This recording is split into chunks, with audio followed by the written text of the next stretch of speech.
Hey guys, welcome back. And today I'm going to be doing another series review, which I will be doing the Gold Seer Trilogy by Rae Carson. This trilogy follows Lee, or Leah, as her name is, and she is a young woman living in 1849, the late 1840s Georgia, and she's living on kind of a homestead with her parents, and she also has a what she calls witchy sense and is able to find gold. Like, she gets this kind of itch and a pull whenever she senses gold nearby.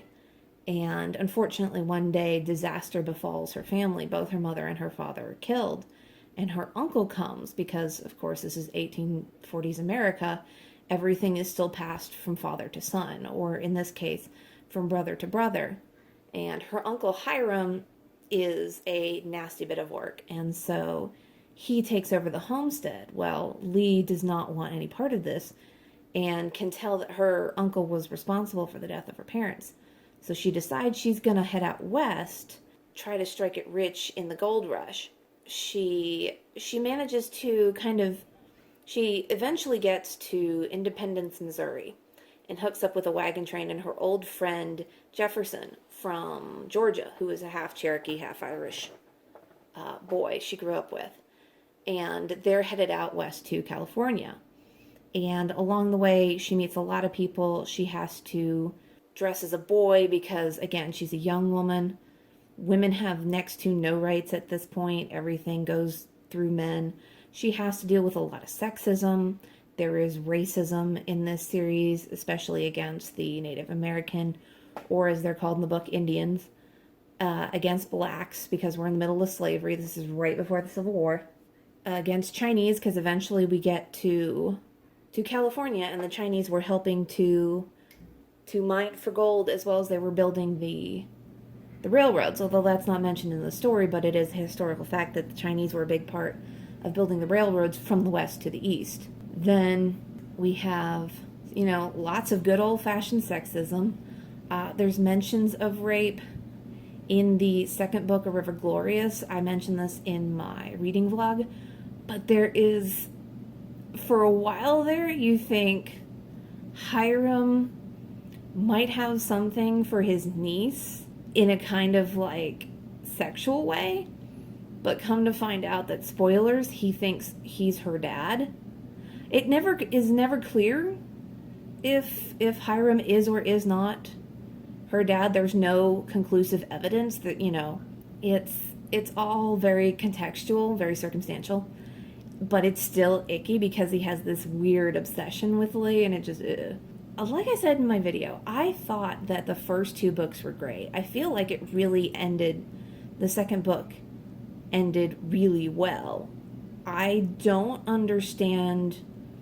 Into a Bright Unknown was good, and it does kind of wrap up some plot points from the second book, but they weren't necessary. Again, I feel like the third book was written because the publisher wanted a third book, wanted this to be a trilogy. And it was good. Don't get me wrong, it was very good. And it was a good trilogy. I just think it would have been a better duology, personally. And I think one of the good parts about this book series is that the characters, they might be surrounded by people. Like, Jefferson is half Cherokee. We have a runaway slave named Hamilton. We have a free black man from Georgia that Lee knew. He's come west to make his fortune too.